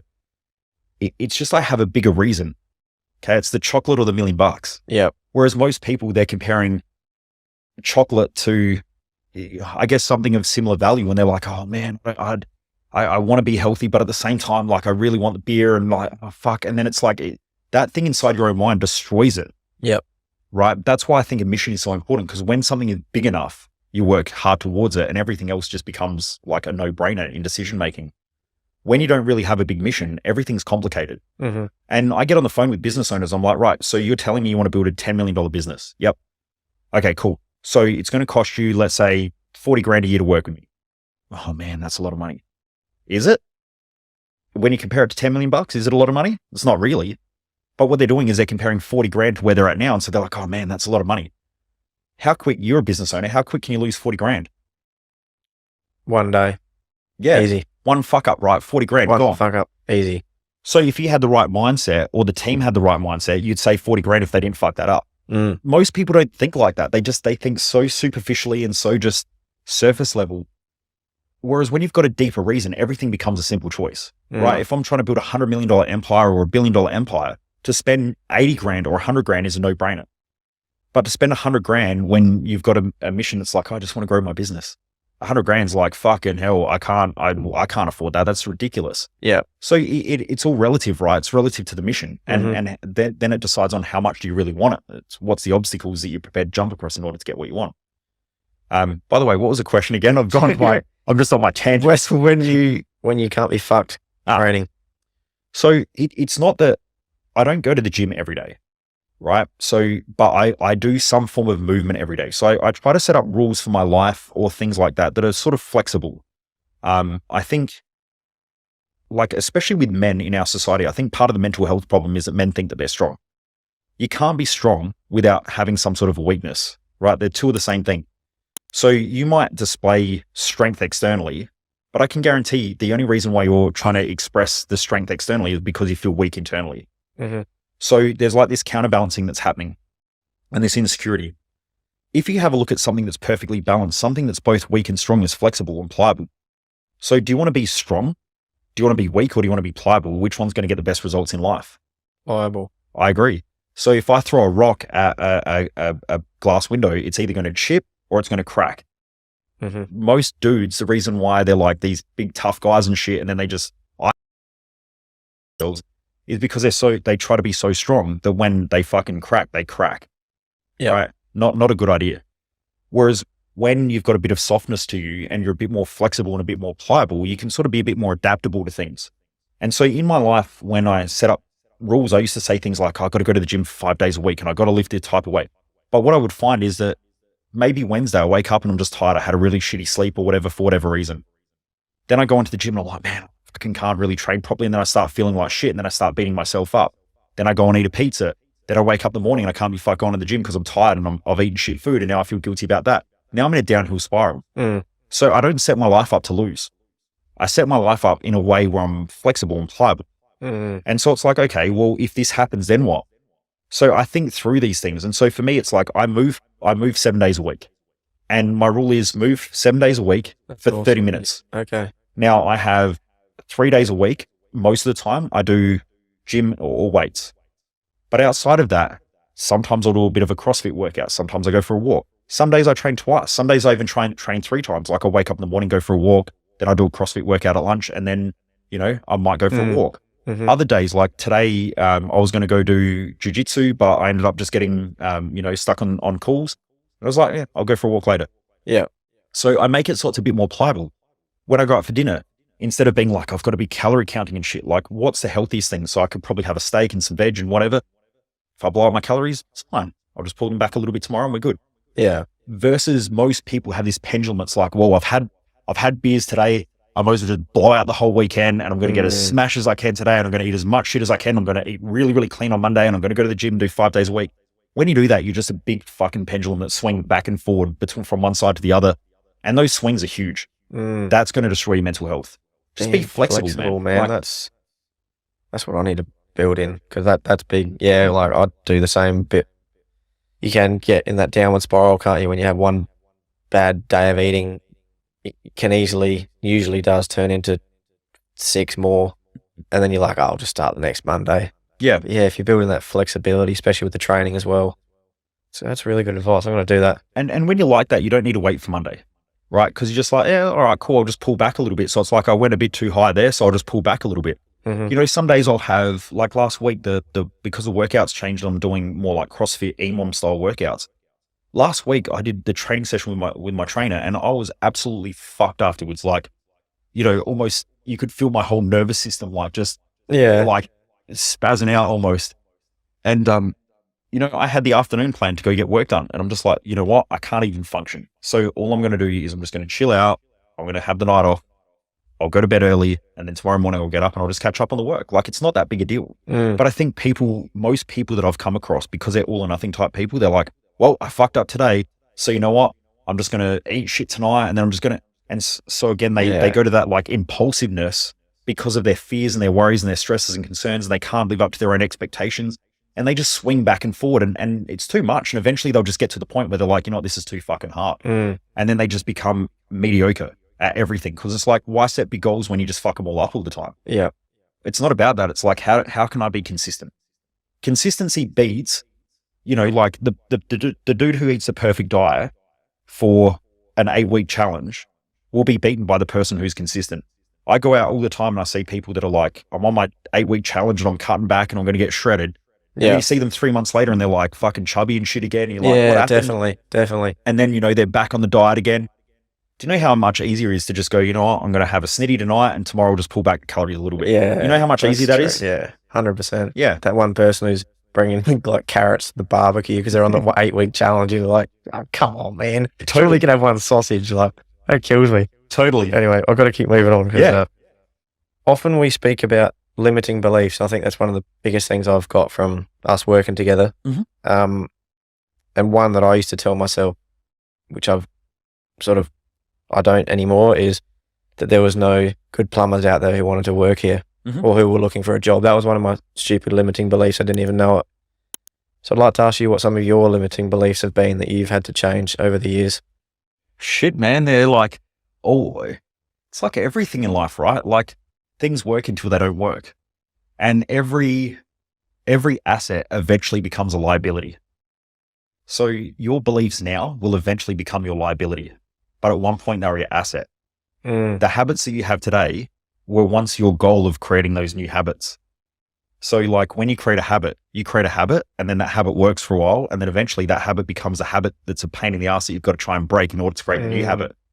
So, like we're always creating new habits. We're always creating new beliefs I think life for me, from what I've been able to study, and a lot of my philosophies are based on other great philosophers that I've studied. And I've studied a lot of really good philosophers throughout history. I've also studied a lot of the later science as well. And I try to bridge those gaps because I think great thinkers are great thinkers. And I think sometimes people get so caught up, especially in this day and age of like the scientific methodology, they get so caught up in right and wrong versus like, how do great thinkers think? I like to think how great thinkers think because I think that's more important than being right or wrong, because who knows what's Albert Einstein said, today's facts are tomorrow's fiction. So when it comes to beliefs, your beliefs work to a point and then they stop working. And if they stop working, you've got to be self-aware enough to reflect and go, well, why aren't I getting the results that I want? Or why aren't things working? So I have this, I've had it twice just in the last 24 hours where someone said to me, it's just so hard to get good employees, right? I'm like, okay, cool. It's fair enough. That's your belief and that's what you look for. Well, fair enough. That's the world that you have. The world that people perceive is essentially based on their perception. So if someone says you can't trust anyone, they're 100% right. Right? Because in their own mind, that is their belief. So they're 100% right.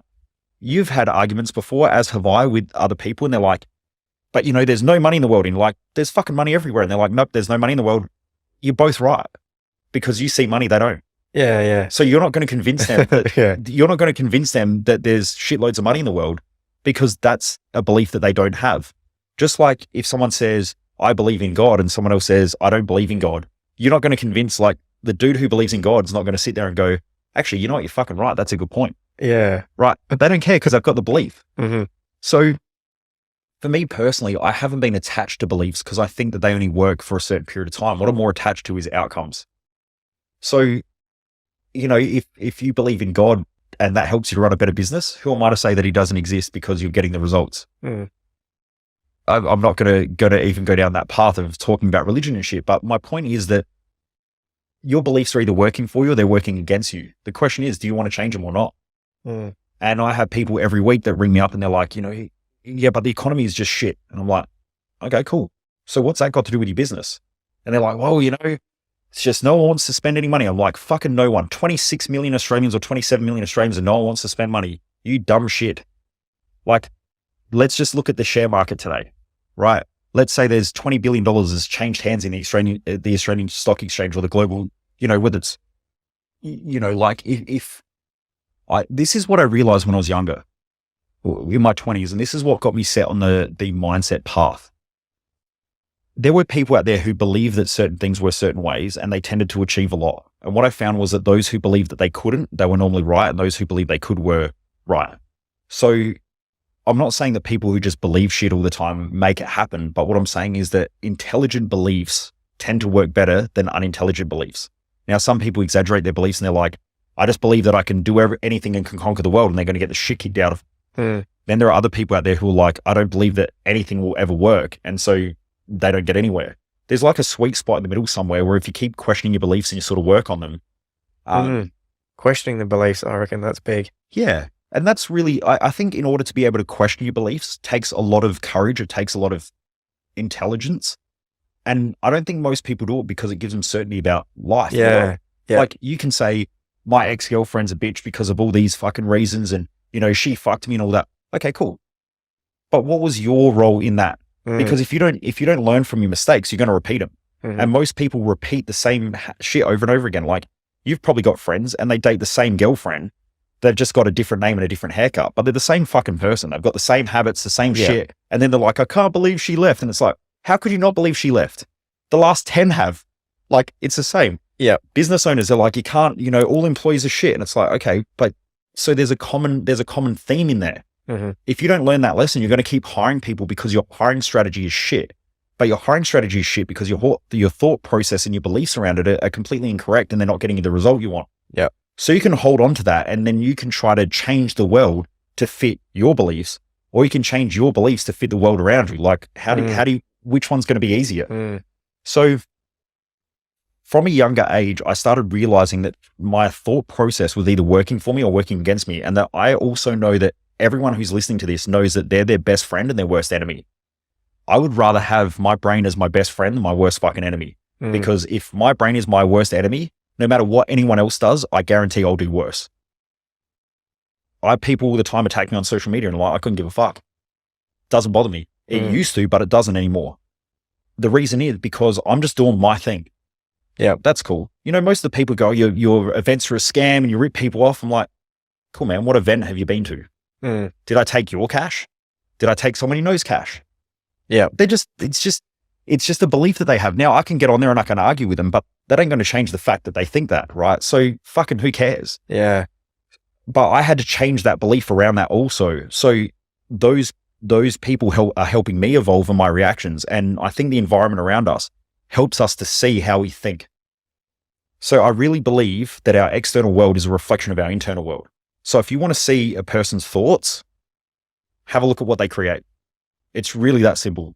When someone's like, I'm fucking, business is stuck, what do you reckon's going on in their head? They're stuck. 100%. You know, business is falling apart. What do you reckon's going on inside their head? They're falling apart for some reason. I'm crushing it. What do you reckon's going on in their head? They're crushing it. 100%. So like, I really think that the mindset field is one of the most underutilized fields in any area. And I've been brought into professional sports teams and funny story.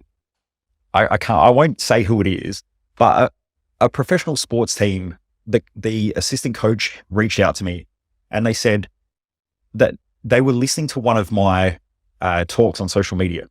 And I think it was a rant that I was on. And this person didn't even have social media. You don't go on rants? I know I don't go on rants. Sorry, go on. So he was listening. His ex-wife had me on in the morning. They were getting ready or something for work. And she just had me playing in the background. He's like, who the fuck is this? And she said, oh, it's, you know, Mojo and da-da-da. And he's like, this is good. And he didn't have social media. So she reached out to me and she's like, he's the assistant coach of this sporting team. You know, he would love to catch up with you. And I was like, oh, okay. So I ended up getting in contact with him, caught up with him. And I said, what's going on? And he said, do you know, in our professional sport, we have to have psychologists now, not because of sports performance and making these young men. We've only got them there so they don't commit suicide. That's the only reason. He told me, these were his words, they were afraid of young guys committing suicide. And that's the reason why they had a sports psychologist, not because they were helping them with their performance or not because they were helping them with their, life skills. And he said, most of them, you have to understand that most of these young men have been spoon-fed and had their bums wiped since they were young because, 10, 11, 12 years of age, they were sort of excelling at sport. And then they got into the, under 16s, under 18s and all that. And they've consistently been seen as the golden child. Then they get scholarships and all that for schooling and they fuck around at school and the teachers don't really kick them out because the school doesn't want to kick them out. And then they become professional athletes and their first paycheck, they've never had to work at McDonald's or anything like that because mum and dad take care of them or they've got scholarships. And now they go out and play this professional sport and their first paycheck might be 120 to 150,000 bucks a year. Yeah. And they're just on the list. They haven't even had a game yet. And so he's like, they have no fucking life skills. They've never had to have any responsibility, never accountability. And for some of them, they get into the game and then they get dropped after the first year, and that's it, game over. The thing that they've worked hard for their whole life is over and done with. Mm. And then now they've got to go and figure out what they want to do in life. Mm. And so it's like they just fall into these downhill spirals. Is like dealing with young guys is really tough. And he said, we need someone like you to come in and not only teach these young guys how to be men and the responsibilities that they have, but also give them the tools to not only perform well in sport, but perform well in life. Anyway, I worked with him a couple of times, and then fortunately and unfortunately, he got a huge exchange to, it's an international sport. So he got a big gig overseas, and he left, and then that was it. I just perished into the, that was it. I never worked with him again or anything like that. And so, I think mindset is really such an untapped resource in every area. Like even sporting teams underutilize the mental performance space so much. Mm. But not only that, businesses just do such a bad job. Like I get asked to go and speak at corporate events, and I fucking hate them. And I hate most corporate events because most corporate events are more built on making staff feel good and a day off than they are actually solving a problem and helping people. So like when I go on and speak in a business, I'm like, right, let's do the values of the organization. Let's get your values clear. Let's align them so that we can work. We can be more productive. They don't want to hear that shit. They want someone up there like, I overcame this hardship and here's my fucking success. And so they get the professional athlete up there who talks about their career, and everyone goes, wow, I'm really motivated. 2 days later, they're back doing the same shit that they've always done. There's no change, or there's no transfer in knowledge. It's just that they've been inspired for 2 days, and most of the workers are there. Like they've got 4,000 staff sitting in this big fucking auditorium, listening to this professional athlete talking about their career, and they're getting all inspired and motivated. That shit lasts for 2 days, and then they go back to doing the same stuff that they've always done. That's it. So, my point is that I think the mental performance space is so underutilized in business. It's so underutilized in sport. There is just so much room to grow. And I think those who start to master it now are those who are just going to obliterate their competition. Obliterate it, because it's just such an untapped resource. I'm going to cut a few questions short here, but I'm hoping maybe we can come back for a round 2, because I've got a lot more questions. But I think personally, one of the skills that I believe it's a skill. You probably might have a different opinion, but a skill you learn as you go along in business is like to learn how to trust your gut instinct, that feeling you get. I'd like to know your thoughts on how do you look at making decisions based on information and data that you're looking at versus what your gut is telling you when they both don't align with each other? I think they're the same. They are the same thing. It's just, it's often misrepresented or misdiagnosed. And the reason why I say that is because when we're talking about gut feeling, there's a couple of different things, and these, I'm a bit more scientific down this area. When we're talking about gut feeling, there's no real scientific evidence that gut feeling exists, but humans have a sense of this idea of like they have this feeling and it's right. But if you look at specific scientific studies, there's no data out there that shows that it's accurate. It's like a 50-50. You might as well just toss a coin. Yeah. Where it's accurate is that you've had these past experiences, and those past experiences led you to feel a certain way. So let's say you've gone into business with someone before and you got screwed, and you went into business with someone before and you got screwed. And then you've dealt with a couple of bad customers. And so your brain starts piecing together like, what's the similarities between these? So then the next time you've got to make a decision, you're like, okay, I feel this certain way, but those feelings are there based on your past experiences. So it's not that you've got a gut feel, it's just that you're actually taking the data from these past experiences and then interpreting them as a gut feel. Yeah. But it's actually knowledge that you have from those experiences. So the wisdom is there. But if it's just a gut feeling and it's emotional, it'll be a 50-50 split. Okay. So there'll be times like if you say to someone, when you're stressed, do you get more red lights than what you do normally? Yeah. Well, no, but you feel like you do. You feel like you do, right? Because you're more aware of it. Like if I say to you, for $1 million, yeah, if you're in a rush, you get every red light seemingly. Yeah, but it's not that. It's that there are some times where things flow and there are sometimes there aren't. I mean, I'm in a rush sometimes and I get every fucking green light and I get there early and I'm like, yeah. But when it's all the red lights and I'm stressed, I'm like, shit. And you become hyper aware of it. So under stress, we become hyper aware of the externals. When we're calm and relaxed, we become more aware of the internals. So our brain structure based on neuroscience, when we're relaxed and calm, we tend to internalize thoughts. When we're stressed, we tend to externalize, which is why when we're under stress, we tend to blame shit outside of ourselves instead of looking and realizing that it's fucking us that creates most of the problems. Does that make sense? Yeah. So the gut feeling is there, but it's based on past experience. And so the more experienced you are, the more you can trust your gut and the more accurate it is because of the experiences you've had. If you take some dipshit and then get them to go on their gut experience in business, I can guarantee they're going to make the wrong decision a lot. And hence why I feel maybe I'm calling it a skill, but essentially it's experience, isn't it? Yeah. And then that's what's giving you the gut feel. Is that what you're saying? Yeah, 100%. Yeah. And that's sick. You get this in sport as well, where someone goes, I just felt that they were going to kick the ball that way. It wasn't that you felt it. It was that there are all these little nuances that you're picking up on the way that they're holding the ball, the way that they're moving, the way that they're kicking, and your brain just goes bang, and it does it so fast that your interpretation is that you just knew it. But it wasn't that you knew it. It was just decades of training and being on the field that allowed you to do that. Yeah.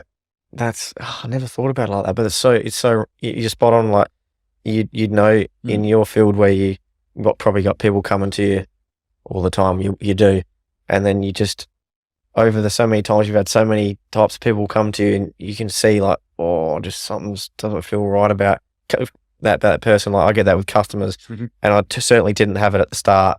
I was just taking on every customer. I thought everyone was a good bloke. Yep. And now as you come along, I feel like I can just go to a site meeting and meet someone and I'll be like, yeah, no, they're definitely trustworthy. Or sometimes you're like, nah, something's not right. But you're usually right once you get experience. Yeah.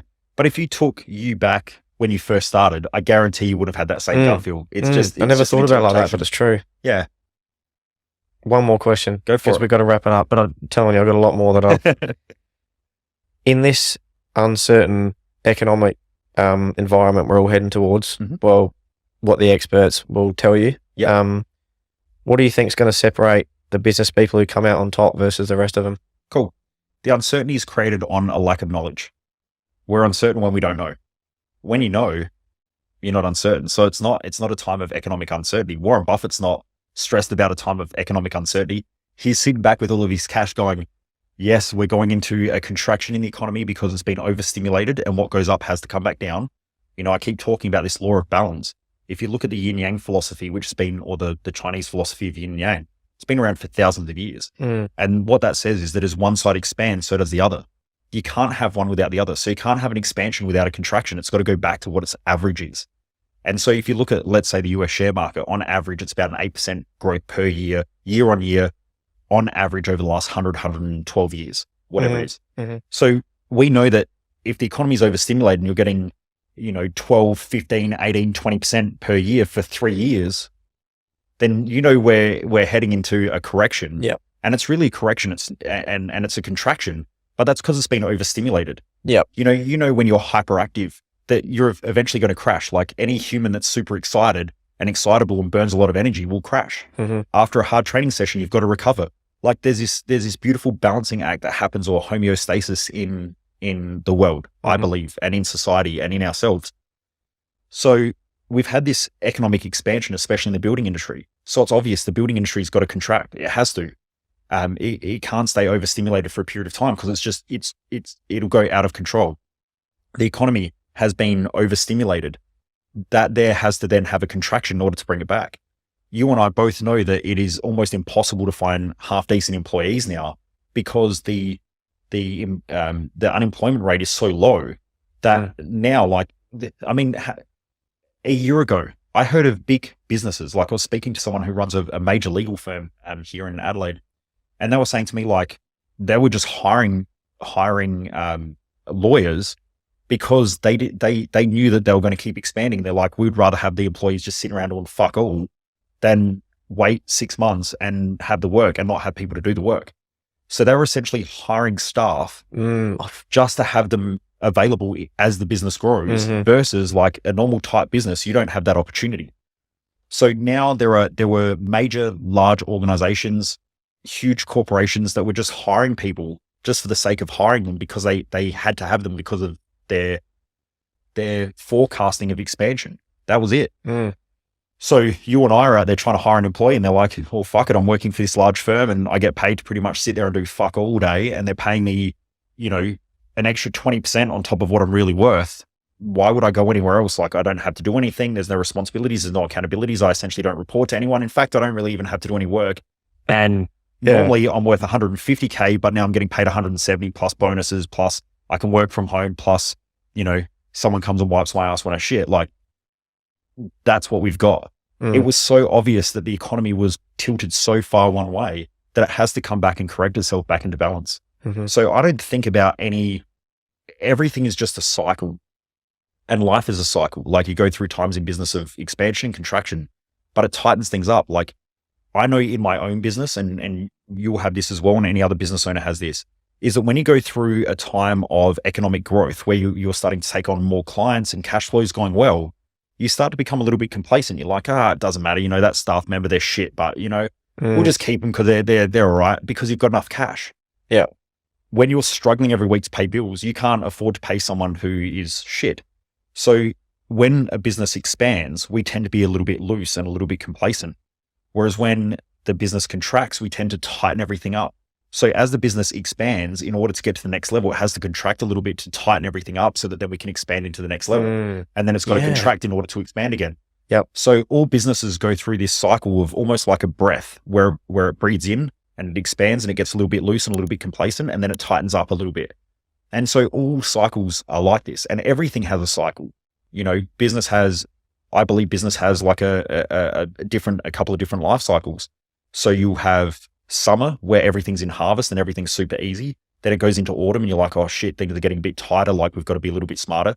Then you go into winter and you're like, oh fuck, nothing's ever going to go good again. Like, we could lose everything. This is shit.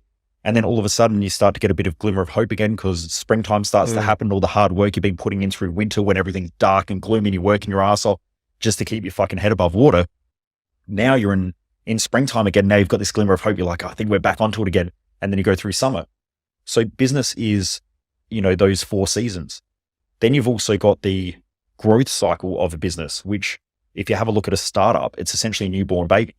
A newborn baby, you feed it and all it does, it just shits itself. And you're like, man, all I do is change nappies and feed this fucking thing and it cries. A business, all you do is you feed it cash when you first start it, and all it does is it shits its pants every day. And you're like, what the fuck? When's this going to get better? And you've got these hopes and dreams, and the only reason why you do it is because you love it, just like a child. Yeah. If it wasn't for the love of a child, you would just kill it, because it's like it serves no purpose whatsoever apart from the idea of love. Like, I mean, it's true, right? Like, there's a child, a newborn baby serves no purpose apart from love, because all it does is it eats, it shits and screams. That's it. And you go, look how cute it is. But all it's done is it's thrown up on itself and all that. But your startup business is exactly like that. You're like, I love this. I love the intensity of it, but like, fuck, money, cash flow, and it's like really intense. And then it starts to grow and it starts to like crawl a little bit. The owner has to be around because you've got to watch it all the time. So when you first start hiring staff, your first 5, 6, 10 staff, you got to watch them all the fucking time, because they just do something crazy. Like, you look away for 2 seconds and something's fucked and you're like, oh man, what's going on here? But it's just crawling around. It's trying to figure it out, and you're trying to figure it out. And then eventually it stands up and it starts walking on its own 2 feet. You've got to watch it, but at least it can walk on its own 2 feet. So you can send the boys out to do a job, but you've got to keep your eye on them all the time, because if not, it's going to fall over and hurt itself. But as the business grows, it goes through the same growth cycle where eventually you can let it go for a couple of days and it's fine by itself. Or in a teenager is completely independent, can look after itself, can do everything, but you've got to be really careful, because it can get out of control. A lot of businesses die in startup, or they die in its teenage years, because owners, when it's in its teenage years, they're like, cool, I'm gone away for 4 months now because I've worked hard for 7 years. Now we're making a shit ton of cash. Yeah. And they just take their eye off the prize. But teenagers normally will crash the car and kill themselves because they don't understand risk. Whereas you've understood risk, but the new manager or the general manager doesn't have that same risk that you have as the owner. Great businesses get to a stage where they want to stay a young adult for as long as possible. So if you look at Apple's cool, it's trendy, and they try and keep it in that young adult stage. How do we keep it cool? How do we keep it trendy? How do we keep it relevant? But at the same time, we've got good management practices. It mitigates risks, all of that. Apple years ago got old. It just got old really, really quickly, and it started dying out. And so they started losing market share, and then they brought back Steve Jobs and he made it cool again. So our goal as business owners is to, if we want to have a great business, we want to build it to a young adult, keep it cool, keep it trendy, keep it relevant. but at the same time having the management, the procedures, all of that stuff, risk mitigated. And we think through things and we sort of try and keep it there because that's where you're going to maximize profit. Yeah. Yeah. And then if it gets too old, it's going to die. That's sick. Thanks for coming on, man. My pleasure. Yeah, there's been some really awesome learnings, and I do really appreciate everything you do for me, and I couldn't speak highly enough of the Odyssey crew that you got going on. So I'd recommend everyone check it out, because I was one of those naysayers, as you would know how we met, and no, you've definitely proven that it's worthwhile. I wouldn't have this if it wasn't for you, so thanks. My pleasure. And do you want to let everyone know quickly where to find you? Yeah, Pornhub. No, I'm not that good at it to be the worst 30 seconds you ever pay for. Look, if anyone wants to find me, just go to Google. You can type in Michael Mojo and the website will come up. You can find me on any social media platform, Michael Mojo 00. You can find me on Instagram, Facebook. We've got a group called No Bullshit Business Hacks, or No BS Business Hacks, on Facebook, which essentially is a group for business owners. And I throw tools in there, trainings, all of that stuff to help business owners grow. I know that business is tough. And one of the worst things I think for most business owners is that they're ignorant enough to think that they can do it alone. Businesses win because they build good teams. And not only do you need to have a good team of people who work in the business, but you've also got to have a good team of people around you as a business owner. And if you can't bounce ideas, you're not around people who are stimulating thoughts, you don't have those types of people who are up with technology and industries and things that are evolving, then you can be left behind really, really quickly. And, I've just tried to create that environment for business owners because, man, I know it's tough. And, I want to be around other people as well who are tough, but also who want to grow and want to learn and are adaptable and resilient and who want to do cool shit as well. Like, Business Odyssey isn't a boring, like, jump up, down, high five each other event. It's like, we're in here to get shit done, but then let's go out and have beers afterwards in a state. And so that's what I love about our community. Like, I go and hang out with everyone. I'm one of the only speakers in the world who actually go out and hang out with their audience, because I actually enjoy hanging out with everyone and hearing how everything's going. So you can check out that on Facebook, and Business Odyssey. You can just shoot me a message or whatever if you're keen to know more about it, and I'll send you some info. Thanks. Most people waste their life, and I just don't want you to be one of them.